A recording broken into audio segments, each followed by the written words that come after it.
High Court enforcement officers Paul Bowhill and Steve Pinner are dealing with a problematic house repossession in London's East End. You would not be told about us. We didn't even have a letter saying we need to leave.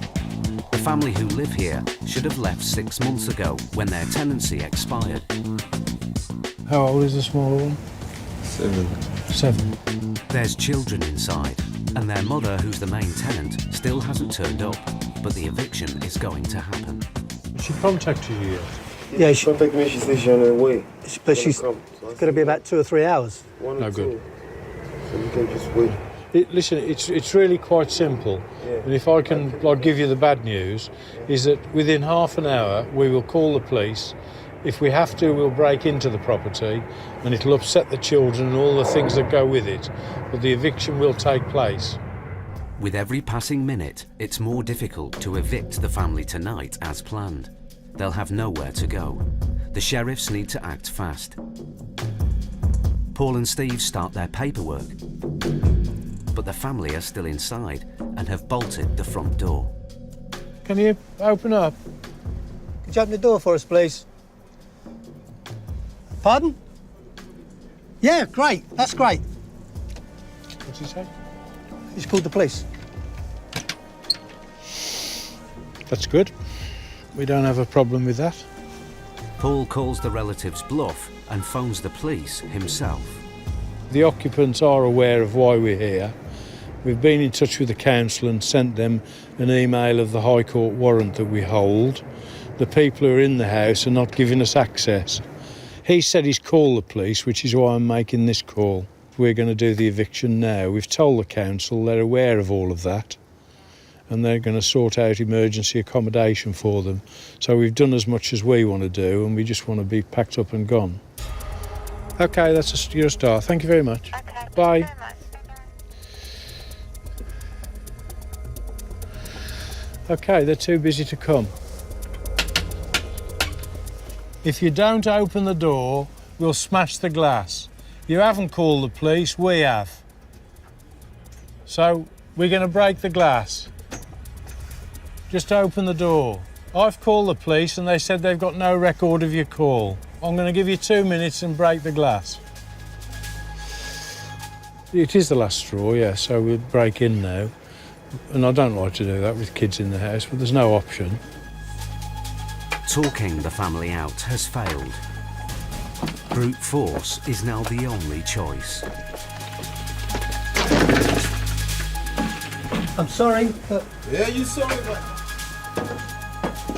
It's nothing against the way this is. I know. If you'd have done as we'd asked, this would have all been totally unnecessary.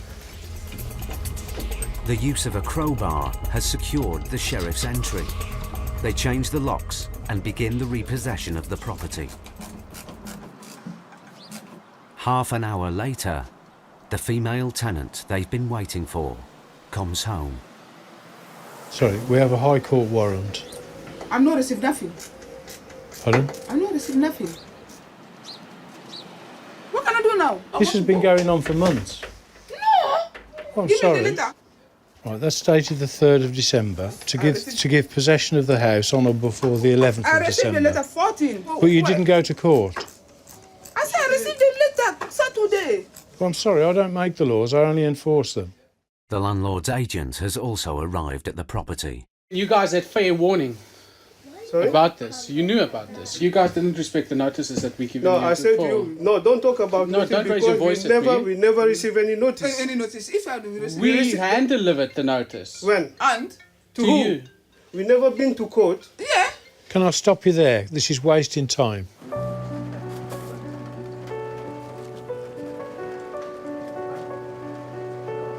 With the mounting pressure to leave, the tenants give in.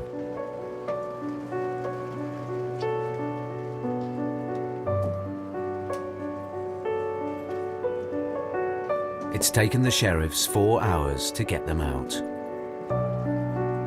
As there are children, the family will receive emergency council accommodation. It's now well into the night, but the eviction is finally over.